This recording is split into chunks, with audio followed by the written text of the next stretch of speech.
Hi hello friends, ಎಲ್ಲರಿಗೂ ನಮಸ್ಕಾರ. ಭಾಗ್ಯಶ್ರೀ ಕಿಚನ್ಗೆ ಸ್ವಾಗತ. ಇವತ್ತು ನಾನು ಬೆಟ್ಗೇರಿ ಚಟ್ನಿ ಮತ್ತು ಪೂರಿ ಮಾಡೋದು ತೋರಿಸ್ಕೊಡ್ತಾ ಇದ್ದೀನಿ. ಫಸ್ಟ್ ನಾನು ಪೂರಿ ಮಾಡ್ಕೊಳ್ಳೋದಕ್ಕೆ ಒಂದು ಬೌಲ್ ಹಿಟ್ಟು ತೊಗೊಂಡಿದ್ದೀನಿ. ಹಿಟ್ಟನ್ನ ಜರಡಿ ಇಟ್ಕೊಳ್ತಾ ಇದ್ದೀನಿ. ಜರಡಿ ಇಟ್ಕೊಂಡು ಹಿಟ್ಟು ನಿಮಗೆ ನೋಡ್ಕೊಂಡು ತೊಗೊಳ್ಳಿ, ಎಷ್ಟು ಬೇಕೋ ಅಷ್ಟು ಕ್ವಾಂಟಿಟಿ ನೋಡಿಕೊಂಡು ತೊಗೊಳ್ಳಿ.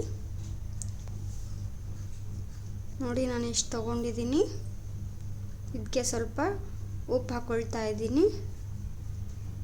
ಉಪ್ಪು ಹಾಕ್ಕೊಂಡು ಚೆನ್ನಾಗಿ ನಾದ್ಕೊಳ್ತೀನಿ. ಸ್ವಲ್ಪನೇ ನೀರು ಹಾಕ್ಕೊಂಡು ಗಟ್ಟಿಗೆ ನಾದ್ಕೊಳ್ಬೇಕು. ಜಾಸ್ತಿ ಗಟ್ಟಿನೂ ಇರಬಾರ್ದು, ಜಾಸ್ತಿ ತೆಳುವಾಗೂ ಇರಬಾರ್ದು, ಸಾಫ್ಟಾಗಿರಬೇಕು. ನೀವು ಬೇಕಿದ್ದರೆ ಕಲರ್ಗೋಸ್ಕರ ಒಂದು ಸ್ವಲ್ಪ ಸಕ್ಕರೆನೂ ಕೂಡ ಹಾಕ್ಕೊಳ್ಬೋದು. ನಾನಿಲ್ಲಿ ಸಕ್ಕರೆ ಹಾಕ್ಕೊಂಡಿಲ್ಲ. ನೋಡಿ, ಈ ಹದದಲ್ಲಿರಬೇಕು. ಚೆನ್ನಾಗಿ ನಾದ್ಕೊಳ್ಬೇಕು. ಇದನ್ನು ನಾದ್ಕೊಂಡು ಚಟ್ನಿ ಮಾಡೋವರೆಗೂ ಮೇಲೆ ಮುಚ್ಚಿ ನೆನೆಯಕ್ಕೆ ಬಿಡ್ತೀನಿ. ಇವಾಗ ನಾನು ಒಂದು ಮಿಕ್ಸಿ ಜಾರ್ಗೆ ಒಂದು ಕಪ್ ಹುರ್ಗಡ್ಲೆ ಹಾಕ್ಕೊಂಡಿದ್ದೀನಿ. ಇವಾಗ ಮಿಕ್ಸಿಲಿ ಪೌಡ್ರ್ ಮಾಡ್ಕೊಂಬರ್ತೀನಿ. ಈ ಥರ ಪೌಡ್ರ್ ಮಾಡ್ಕೊಂಡಿದ್ದೀನಿ. ಇವಾಗ ಸ್ಟವ್ ಮೇಲೆ ಒಂದು ಕಡಾಯಿ ಇಟ್ಕೊಂಡಿದ್ದೀನಿ.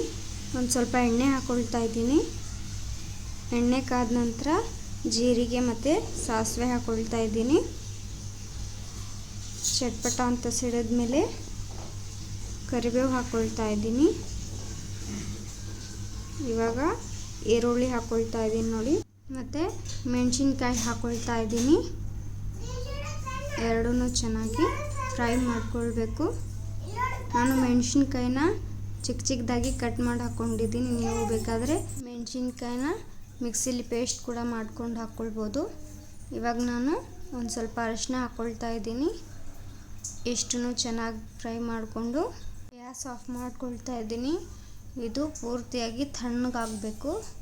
ನೆಕ್ಸ್ಟ್ ನಾನು ಒಂದು ಪಾತ್ರೆಗೆ ಅರ್ಧ ಕಪ್ ಮೊಸರು ಹಾಕ್ಕೊಳ್ತಾ ಇದ್ದೀನಿ. ಮೊಸರು ಹಾಕ್ಕೊಂಡ್ಬಿಟ್ಟು ಒಂದು ಕಪ್ ನೀರು ಹಾಕ್ಕೊಳ್ತಾ ಇದ್ದೀನಿ.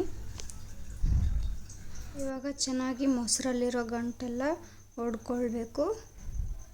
ಹೊಡ್ಕೊಂಡಾದ್ಮೇಲೆ ಉಪ್ಪು ಹಾಕ್ಕೊಳ್ತಾ ಇದ್ದೀನಿ. ಒಂದು ಸ್ಪೂನ್ ಸಕ್ಕರೆ ಹಾಕ್ಕೊಳ್ತಾ ಇದ್ದೀನಿ. ಸಕ್ಕರೆ ಚೆನ್ನಾಗಿ ಕರಗಬೇಕು. ಮತ್ತು ನಾನು ಚೆನ್ನಾಗಿ ಸಕ್ಕರೆನೆಲ್ಲ ಹೊಡ್ಕೊಳ್ತಾ ಇದ್ದೀನಿ. ಸಕ್ಕರೆ ಎಲ್ಲ ಕರಗಿದಾದ್ಮೇಲೆ ಒಂದು 1/4 ಕಪ್ಪಷ್ಟು ಹುರ್ಗಡ್ಲೆ ಪೌಡ್ರ್ ಹಾಕ್ಕೊಳ್ತಾ ಇದ್ದೀನಿ. ನಿಮಗೆ ನೋಡಬೇಕಾದ್ರೆ ಇನ್ನೊಂದು ಸ್ವಲ್ಪ ಹಾಕ್ಕೊಳ್ಬೋದು. ನೋಡಿ, ನಾನು ಇನ್ನೊಂದು ಸ್ವಲ್ಪ ಹಾಕ್ಕೊಳ್ತಾ ಇದ್ದೀನಿ. ಇವಾಗ ಚೆನ್ನಾಗಿ ಮಿಕ್ಸ್ ಮಾಡಿಕೊಂಡು ಆವಾಗಲೇ ಒಗ್ಗರಣೆ ಮಾಡಿಟ್ಟಿದ್ವಲ್ಲ, ಅದು ಹಾಕ್ಕೊಳ್ತಾ ಇದ್ದೀನಿ. ನೋಡಿ, ಇಷ್ಟನ್ನು ಚೆನ್ನಾಗಿ ಮಿಕ್ಸ್ ಮಾಡ್ಕೊಳ್ತಾ ಇದ್ದೀನಿ. ನಿಮಗೆ ಎಷ್ಟು ಥಿಕ್ನೆಸ್ ಬೇಕು ನೋಡಿಕೊಂಡು ಮಾಡ್ಕೊಳ್ಳಿ. ಇಷ್ಟನ್ನು ಚೆನ್ನಾಗಿ ಮಿಕ್ಸ್ ಮಾಡ್ಕೊಂಡಿದ್ದಾಗಿದೆ. ನೋಡಿ, ಬೆಟ್ಗೇರಿ ಚಟ್ನಿ ಎಷ್ಟು ಚೆನ್ನಾಗಿ ಕಾಣ್ತಾ ಇದೆ. ಟೇಸ್ಟ್ ಕೂಡ ಅಷ್ಟೇ ಚೆನ್ನಾಗಿರುತ್ತೆ. ಲಾಸ್ಟ್ಗೆ ಕೊತ್ತಂಬರಿ ಹಾಕ್ಕೊಂಡು ಮಿಕ್ಸ್ ಮಾಡ್ಕೊಳ್ತಾ ಇದ್ದೀನಿ. ಇವಾಗ ನಾನು ಪೂರಿ ಮಾಡ್ಕೊಳ್ತಾ ಇದ್ದೀನಿ. ಹಿಟ್ಟನ್ನ ಚೆನ್ನಾಗಿ ನಾದ್ಕೊಳ್ಬೇಕು. ಇನ್ನೊಂದು ಸರ್ತಿ ನಾನು ಸ್ವಲ್ಪ ಕೈಗೆ ಎಣ್ಣೆ ಹಚ್ಕೊಂಡು ಚೆನ್ನಾಗಿ ಹಿಟ್ಟನ್ನ ನಾದ್ಕೊಳ್ತಾ ಇದ್ದೀನಿ. ಚೆನ್ನಾಗಿ ನಾದ್ಕೊಂಡು ಚಿಕ್ಕದಾಗಿ ಉಂಡೆಗಳನ್ನ ಮಾಡಿಟ್ಕೊಳ್ತೀನಿ. ನಿಮಗೆ ಯಾವ ಸೈಜಲ್ಲಿ ಬೇಕೋ ಆ ಸೈಜಲ್ಲಿ ಮಾಡ್ಕೊಳ್ಬೋದು. ನಾನು ಸ್ವಲ್ಪ ತೊಗೊಂಡಿದ್ದೀನಿ. ನೋಡಿ, ಇಷ್ಟನ್ನು ನಾನು ಚಿಕ್ಕದಾಗಿ ಉಂಡೆ ಮಾಡಿಟ್ಕೊಳ್ತಾ ಇದ್ದೀನಿ. ಇವಾಗ ನಾನು ಒಂದೊಂದನ್ನೇ ತೊಗೊಂಡು ಪೂರಿ ಮಾಡ್ಕೊಳ್ತಾ ಇದ್ದೀನಿ.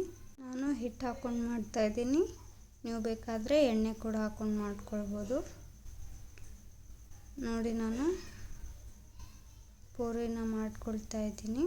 ನಿಮ್ಗೆ ಯಾವ ಸೈಜಲ್ಲಿ ಬೇಕೋ ಆ ಸೈಜಲ್ಲಿ ಮಾಡ್ಕೊಳ್ಳಿ. ನೋಡಿ, ನಾನು ಸ್ಟವ್ ಮೇಲೆ ಎಣ್ಣೆ ಕಾಯಕ್ಕೆ ಇಟ್ಕೊಂಡಿದ್ದೆ ಫಸ್ಟೇ. ಇವಾಗ ಪೂರಿ ಹಾಕ್ಕೊಳ್ತಾ ಇದ್ದೀನಿ. ನೋಡಿ, ಪೂರಿ ಎಷ್ಟು ಚೆನ್ನಾಗಿ ಉಬ್ಬಿ ಬರ್ತಿದೆ ಅಂತ. ಇವಾಗ ನಾನು ಹಾಕ್ಕೊಳ್ತಾ ಇದ್ದೀನಿ. ನೋಡಿ, ಕಲರ್ ಕೂಡ ಎಷ್ಟು ಚೆನ್ನಾಗಿ ಬಂದಿದೆ ಅಂತ.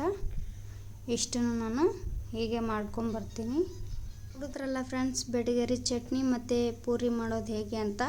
ನನ್ನ ವಿಡಿಯೋ ಇಷ್ಟ ಆಗಿದ್ರೆ ಲೈಕ್ ಮಾಡಿ, ಶೇರ್ ಮಾಡಿ, ಸಬ್ಸ್ಕ್ರೈಬ್ ಮಾಡಿ.